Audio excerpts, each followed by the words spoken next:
और कर्नाटक में विधानसभा चुनाव का मतदान खत्म हो चुका है। प्रदेश के 224 विधानसभा सीटों पे वोट डाले गए और शाम 5 बजे तक 65.58% मतदान हुआ, जबकि 13 मई को वोटिंग होगी, नतीजे आएंगे, मतगणना होगी 13 मई को, क्योंकि आज वोटिंग हो चुकी है, मतदान हो चुका है और अब नतीजों की बारी है। 13 मई को नतीजे आएंगे। तो कर्नाटक में 224 विधानसभा की सीटें हैं और एक ही चरण में यहां पे मतदान हुआ।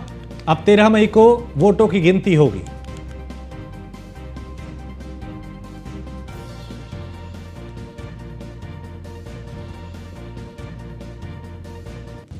तो प्रदेश के 224 सीटों के लिए आज वोट डाले गए। शाम 5 बजे तक 65.58% वोटिंग हुई है और 13 मई को अब परिणाम आएगा, नतीजा आएगा, मतगणना होगी और तस्वीर साफ हो जाएगी कि कर्नाटक की जनता किसके साथ गई, किसके खिलाफ गई, किसे चुना, किसे नकारा। क्योंकि चुनाव में तमाम दिग्गज पहुंचे। प्रधानमंत्री नरेंद्र मोदी, मुख्यमंत्री योगी आदित्यनाथ, गृह मंत्री अमित शाह, जेपी नड्डा, बीजेपी के तमाम दिग्गज थे, कांग्रेस के बड़े नेता थे, अन्य दलों के नेताओं ने भी प्रचार प्रसार किया, सभाएं की, सम्मेलन किए, समीक्षाएं की, समीकरण बनाए, संबोधित किया और साधने की कोशिश की कि आखिर कैसे चुनाव में बेहतर परिणाम लाया जाए।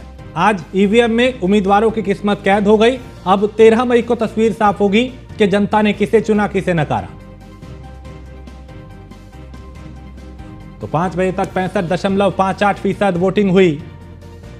पीयूष तिवारी ज्यादा जानकारी के साथ इस पे हमारे संवाददाता। पीयूष, मतदान खत्म हो चुका है, क्या कुछ जानकारी, जो कि कितना प्रतिशत मतदान हुआ, क्या मुद्दा सबसे हावी कर्नाटक के चुनाव में देखा गया? देखिए, निश्चित रूप से अगर हम बात करें तो कर्नाटक में विधानसभा के चुनाव आज संपन्न हुए हैं और करीब 65% के आसपास बताया जा रहा है वहाँ पे मतदान हुआ है। और निश्चित रूप से आपने देखा सुबह ही प्रधानमंत्री नरेंद्र मोदी ने मतदान करने के लिए लोगों से अपील की थी और कहा था कि ज्यादा से ज्यादा संख्या में जो लोग हैं वो कर्नाटक विधानसभा में हिस्सा ले और कहीं ना कहीं अपने मताधिकार का प्रयोग करें। अगर हम कर्नाटक में बात करें तो कर्नाटक में कई ऐसे महत्वपूर्ण मुद्दे थे जिसको लेकर चर्चा हुई, लेकिन सबसे बड़ी बात है कि जिस तरीके से कर्नाटक में घोषणा पत्र कांग्रेस पार्टी का जारी हुआ और सीधे तौर पे कहा गया कि बजरंग दल जैसे संगठनों को अगर सत्ता में कांग्रेस पार्टी आती है तो बैन कर दिया जाएगा, जिसके बाद काफी चर्चाएं हुई। बजरंग दल और बीएचपी की बात करें, कई जगहों पे इस तरीके से जो विरोध प्रदर्शन है वो कहीं ना कहीं बजरंग दल और बीएचपी ने किया था। इसके साथ ही प्रधानमंत्री ने भी बजरंग बली का जिक्र किया अपने भाषणों में। तो निश्चित रूप से कर्नाटक का विधानसभा चुनाव काफी रोमांचक रहा है, लेकिन जिस तरीके से अगर हम बात करें तो अब नतीजों का इंतजार करना पड़ेगा कि किसकी सरकार आखिर कौन सत्ता पर कर्नाटक की काबिज होता है। तो आज चूंकि मतदान हुआ है और छिटपुट घटनाओं को छोड़ दिया जाए तो शांतिपूर्ण तरीके से कर्नाटक का विधानसभा चुनाव जो है वो संपन्न हो गया है। हजारों की संख्या में जो प्रत्याशी हैं उनकी जो किस्मत है वो ईवीएम में फिलहाल कैद हो गई है। बहुत शुक्रिया पीयूष जानकारी के लिए। तो कर्नाटक में विधानसभा चुनाव का मतदान खत्म हो चुका है और ईवीएम में उम्मीदवारों की किस्मत कैद हो गई है।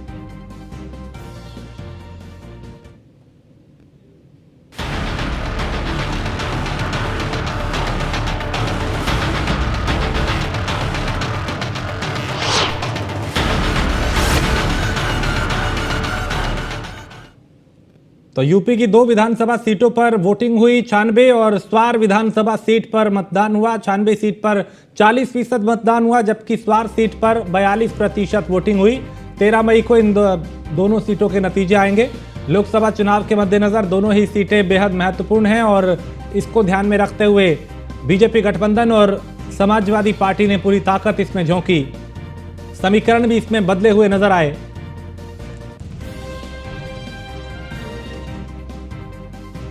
तो 96 और स्वार विधानसभा सीट पर वोटिंग हुई और 96 सीट पे 40% मतदान हुआ, जबकि स्वार सीट पे 42% वोट पड़े।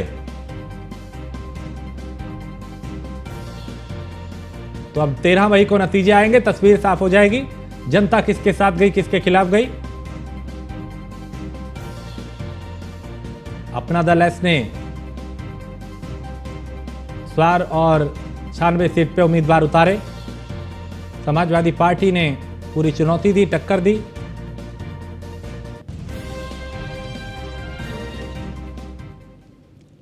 और न्यूज वन इंडिया ने केंद्रीय मंत्री कौशल किशोर से खास बात की है। इस दौरान कौशल किशोर ने निकाय चुनाव समेत कई मुद्दों पर बात की। क्या कुछ कहा, उन्हें सुनते हैं। हमारे साथ बातचीत करने के लिए केंद्रीय राज्य मंत्री कौशल किशोर जी हैं। सर, निकाय चुनाव होने वाला है दूसरे चरण का, किस तरीके से तैयारी है? क्योंकि पिछले चरण की अगर हम बात करें, अखिलेश यादव ने ये तक कह दिया कि जो मतदान है वो धीमे धीमे। और दिल्ली में बीजेपी के राष्ट्रीय महासचिव तरुण चुग ने कहा कि कर्नाटक में कांग्रेस को तुष्टीकरण की राजनीति का जवाब मिलेगा। वहीं उन्होंने कहा कि यूपी निकाय चुनाव में बीजेपी का परचम लहराएगा। दूसरी तरफ फिल्म केरल स्टोरी को लेकर कांग्रेस पर जमकर निशाना भी साधा। उनसे बात की हमारे संवाददाता ने और क्या कुछ कहा, उन्हें सुनते हैं। कर्नाटक में आज विधानसभा के चुनाव हो रहे हैं। भारतीय जनता पार्टी ने भी अपना दमखम दिखाया था, चुनाव प्रचार किया था। प्रधानमंत्री नरेंद्र मोदी खुद लगातार बैक टू बैक प्रचार कर रहे थे। हमारे साथ बातचीत करने के लिए भारतीय जनता पार्टी के राष्ट्रीय महासचिव तरुण चुग जी हैं। सर, आज विधानसभा के मतदान हो रहे हैं। प्रधानमंत्री ने भी अपील की है कि ज्यादा से ज्यादा संख्या में लोग मतदान करें, लेकिन कई बातें निकलकर सामने आ रही हैं। कई जो वहाँ पे लोग हैं, खासतौर पर कांग्रेस पार्टी कार्यकर्ताओं की बात करें, सिलेंडर लेकर पहुंच रहे हैं मतदान केंद्रों के बाहर। कर्नाटका की जनता कांग्रेस की तुष्टीकरण की राजनीति को जवाब देने वाली है।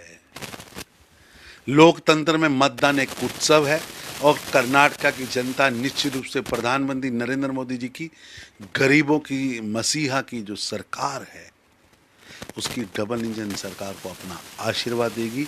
हम निश्चित रूप से कर्नाटका में पूर्ण बहुमत की सरकार बनाएंगे और कर्नाटका की जनता जय बजरंग बली रोकने एवं तालाबंदी का इरादा रखने वाली लोगों को करारा जवाब देगी। सर, केरल स्टोरी भी काफी चर्चा में है। एक तरफ भारतीय जनता पार्टी के तमाम दिग्गज नेता इसकी सराहना कर रहे हैं, तो वही कई विपक्षी दल है जो कहीं ना कहीं ये सवाल उठा रहे हैं, कहीं ना कहीं सांप्रदायिक जो ताकतें हैं इससे मजबूत होंगी और इसका विरोध भी करते हुए नजर आ रहे हैं। केरल के पूर्व मुख्यमंत्री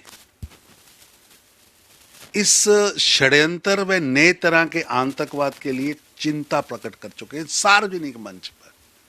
हाईकोर्ट ने भी इसके खिलाफ सचेत किया है।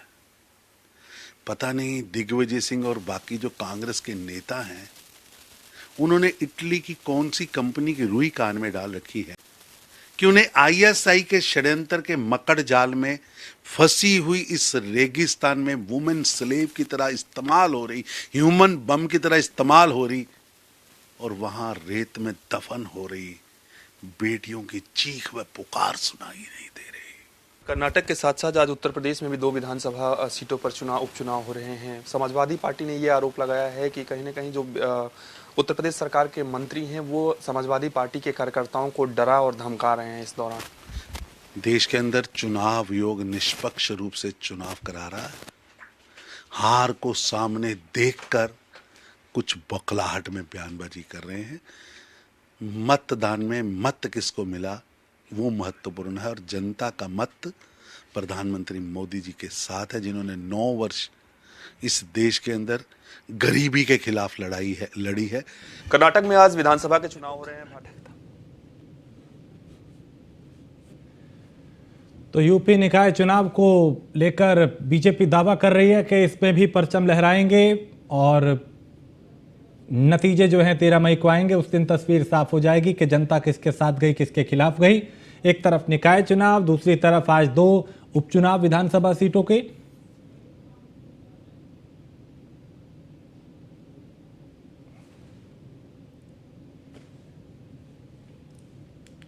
और आगे बढ़ते हैं।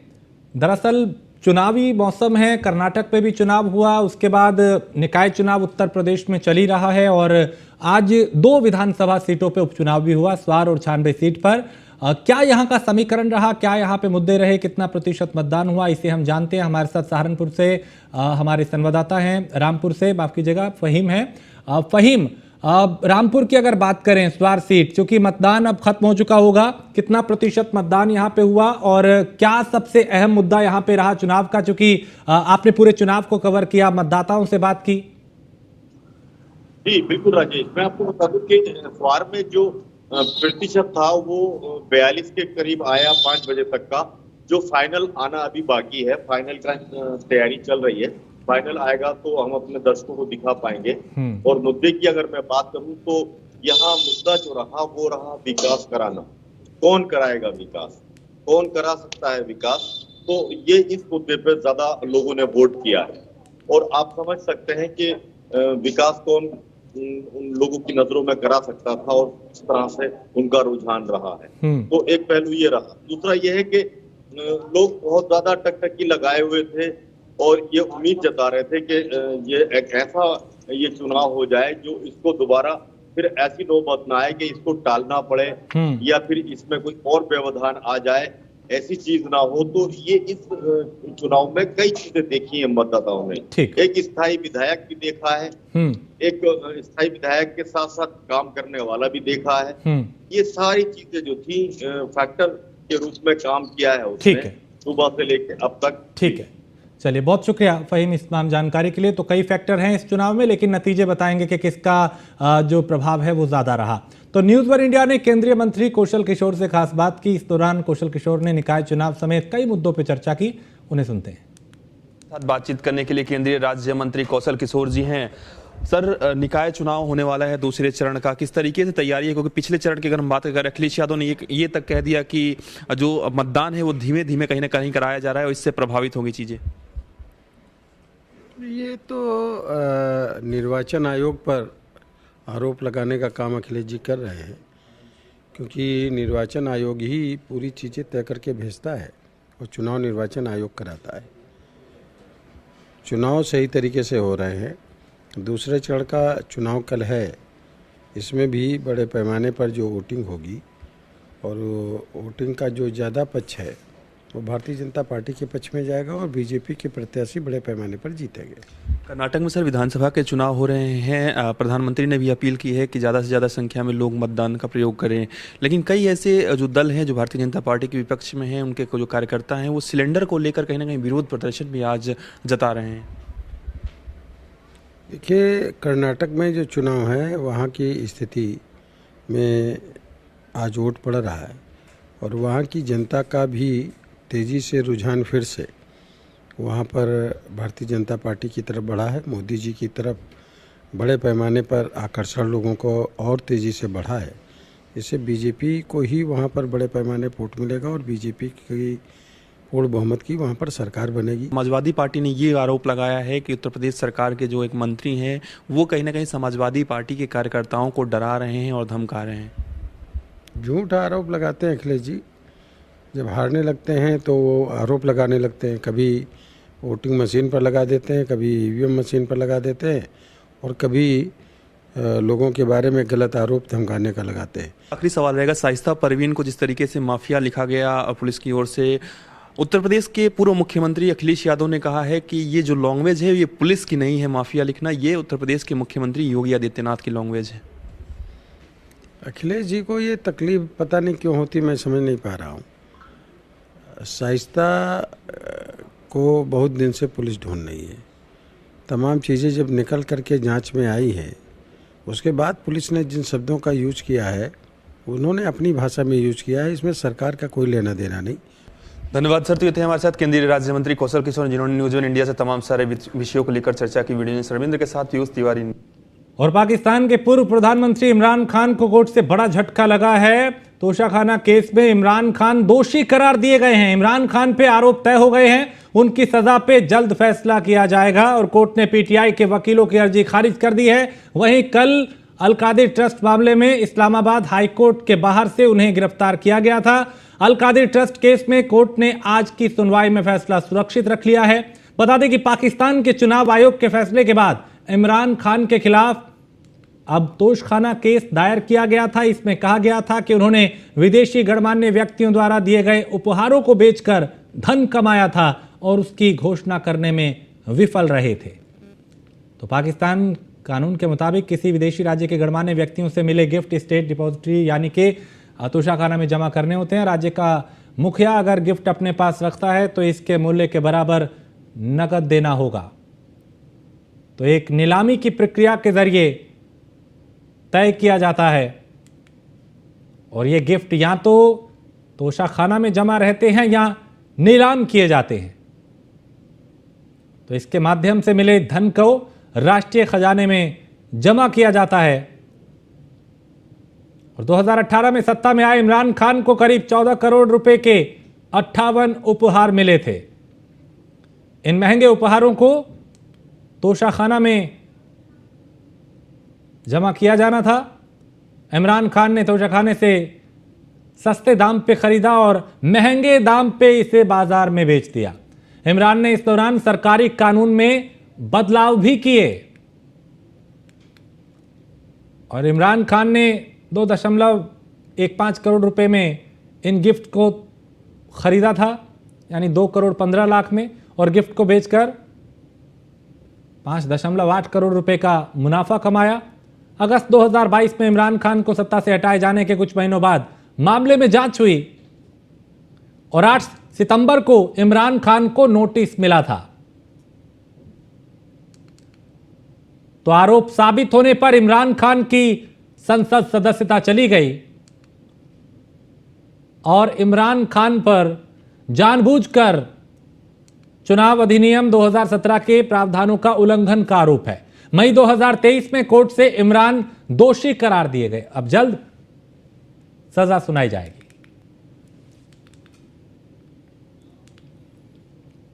और कर्नाटक विधानसभा चुनाव को लेकर न्यूज वन इंडिया के संवाददाता ने राज्यसभा सांसद विजयपाल सिंह से खास बात की। उन्होंने क्या कुछ कहा, उन्हें सुनते हैं। कर्नाटक में आज विधानसभा के चुनाव हो रहे हैं। 224 सीटों पर विधानसभा के चुनाव कराया जाए। प्रधानमंत्री ने भी अपील की है कि ज्यादा से ज्यादा लोग जो जाएं और कहीं ना कहीं विधानसभा चुनाव में हिस्सा लें, प्रक्रिया में, और मतदान करें। सर, आज कर्नाटक में विधानसभा चुनाव हो रहा है। कई जगहों पे ऐसी भी तस्वीरें निकलकर सामने आ रही हैं कि लोग सिलेंडर लेकर पहुंच रहे हैं और विरोध भी कर रहे हैं। किस तरीके से देखते हैं और क्या कुछ कहेंगे, अपील क्या कुछ करेंगे? देखिए, मैं 1 महीने से कर्नाटक में था, कल ही लौटा हूँ कर्नाटक से। कर्नाटक की जनता सब समझती है और ये कांग्रेस विपक्षी दल मुद्दों से भटकाने का काम करते हैं। भारतीय जनता पार्टी विकास के नाम पे वोट दे रही है। पूरे देश भर में और कर्नाटक में भी मोदी जी की लोकप्रियता चरम पर है और बेनिफिशरीज को, जिसको आम पार्टियां गिनती नहीं हैं, उनकी संख्या बहुत बड़ी है। वहाँ पर आयुष्मान भारत योजना का, प्रधानमंत्री आवास योजना का, किसान सम्मान निधि का 10,000 रुपये मिल रहा है सालाना।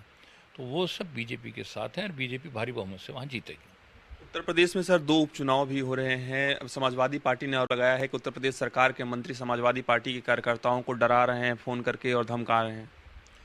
समाजवादी पार्टी हताशा में है क्योंकि वो जानती है कि उत्तर प्रदेश में उसका सफाया हो रहा है, तो इसलिए वो इस तरह के उल जलूल बयान देने का काम कर रही हैं। भारतीय जनता पार्टी और उसकी समर्थक दल इसको दोनों चुनाव को जीतेंगे। सर, निकाय चुनाव का दूसरा चरण होने वाला है। भारतीय जनता पार्टी की किस तरीके से तैयारियां हैं, खासतौर पर दूसरे चरण की अगर हम बात करें तो? मैं तो देखो यहाँ था नहीं, मैं तो कर्नाटक चुनाव में था। आज जाऊँगा, कल मतदान है, मतदान में हिस्सा लूँगा। मेरा लोगों से भी अपील कर रहा हूँ ज़्यादा से ज़्यादा वोट डालने का काम करें और भारतीय जनता पार्टी निकाय चुनाव में भी भारी बहुमत से जीतेगी। उत्तर प्रदेश में योगी जी, देश में मोदी जी, इनका पूरा जलवा है और इनके पूरा का पूरा जनता इनके साथ। सर, एक फिल्म आई है केरल स्टोरी। कांग्रेस पार्टी की अगर हम बात करें या अन्य दलों की बात करें, उस तरीके से खुलकर समर्थन करते हुए नजर नहीं आ रही इस केरला स्टोरी का। वहीं भारतीय जनता पार्टी के तमाम जो केंद्रीय मंत्री हैं या खुद प्रधानमंत्री ने भी इस फिल्म की तारीफ की है। क्या कुछ कहेंगे आप? ऐसा है कि विपक्षी दलों को एक वर्ग की वोट चाहिए। तुष्टीकरण की नीति जब से देश आज़ाद हुआ, कांग्रेस भी इसको करती आ रही है और विपक्षी दल भी इसी काम को करने का काम कर रहे हैं। इसलिए तरह तरह की ये बात सामने आ रही है कि बंगाल में ममता जी ने प्रतिबंध लगा दिया साहब उस पर। अरे भाई, आज से पहले ऐसी फिल्में नहीं हैं कि जो साधु संतों के खिलाफ दिखाते हैं या किसी एक जाति या समुदाय के खिलाफ दिखाते हैं। ये उसको कैसे मान रहे हैं? बिना फिल्म देखे हुए कैसे कहने लगे कि फिल्म गलत है? आखिर सेंसर बोर्ड से होकर फिल्म निकली है और तमाम हाउसफुल चल रहे हैं वहाँ, तो इसको तो ज़्यादा से ज़्यादा लोगों को दिखाना चाहिए। उत्तर प्रदेश में इस फिल्म को टैक्स फ्री किया गया है। केंद्रीय मंत्री गिरिराज सिंह ने मांग की है कि बिहार में भी इस फिल्म को टैक्स फ्री कर देना चाहिए। आप भी इस मांग को जायज़ मानते हैं? मैं तो उत्तर प्रदेश के मुख्यमंत्री जी को बधाई देना चाहता हूँ। जो सच्चाई है और सच्चाई दिखा रहे हैं, तो ज़्यादा से ज़्यादा जनता तक कैसे पहुँचाए। तो अच्छा किया, ये माफ़ किया, और सरकारों को भी करना चाहिए टैक्स फ्री। धन्यवाद सर। तो ये थे हमारे साथ राज्यसभा सांसद विजयपाल तोमर जी, जिन्होंने न्यूज वन इंडिया से तमाम सारे विषयों पर बातचीत की। वीरेंद्र रविंद्र के साथ पीयूष तिवारी। नई खबर पंजाब से है, जहां पठानकोट के डीसी कार्यालय के मीटिंग हॉल में 4 टेंडरों के लॉटरी का ड्रॉ निकाला गया। इस मौके पे डीसी हरबीर सिंह और जगदीश राज, अमृतसर विश्वपाल गोयल और कई यहाँ पे अधिकारी जो थे वो मौजूद रहे। इस मौके पे 4 अलग अलग क्लस्टर बनाए गए थे। विभाग को क्लस्टर 9, 10, 11 और 12 की अलग अलग पर्चियां मिली। इस मौके पे डीसी पठानकोट हरबीर सिंह ने बताया कि पूर्व में जिला पठानकोट में खनन के लिए नए खड्डों की पहचान के लिए सर्वेक्षण किया गया था, जिसमें जिला पठानकोट में जिन स्थानों पर खनन किया जा सकता है उनका चयन किया गया था।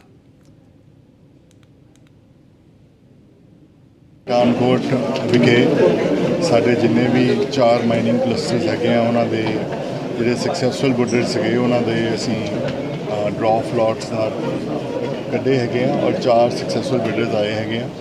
ਹਰ ਕਲਸਟਰ ਵਿੱਚ ਤਕਰੀਬਨ 45 ਤੋਂ ਲੈ ਕੇ 48 ਤੱਕ ਬਿਡਰਸ ਆਏ ਸੀਗੇ ਔਰ ਜਿਨ੍ਹਾਂ ਦੇ ਨਾਮ ਅਸੀਂ ਬਹੁਤ ਹੀ ਪਾਰਦਰਸ਼ੀ ਤਰੀਕੇ ਨਾਲ ਔਰ ਇਹ ਅੱਜ ਆਪਾਂ ਡਰਾਅ ਕੱਢਿਆ ਹੈਗਾ ਔਰ ਸਾਰੇ ਲੋਕਾਂ ਨੇ ਆਪਣੀ ਸੰਤੁਸ਼ਟੀ ਜਤਾਈ ਹੈ और 4 ਜਿਹੜੇ ਬਿਡਰਸ ਹੈਗੇ ਉਹਨਾਂ ਨੂੰ ਅਸੀਂ ਇਨਫੋਰਮ ਕਰ ਦਿੱਤਾ ਹੈ। ਇੱਥੇ ਬੰਦੇ ਬੈਠੇ ਹੋਏ ਸਨ ਔਰ ਇਹ ਸਾਡਾ ਬਹੁਤ ਇੱਕ ਅੱਛਾ ਔਰ ਵਧੀਆ ਔਰ ਸਕਸੈਸਫੁਲ ਸਾਡਾ ਜਿਹੜਾ ਡਰਾਅ ਫਲੋਟ ਰਿਹਾ ਹੈਗਾ पठानकोट विखे।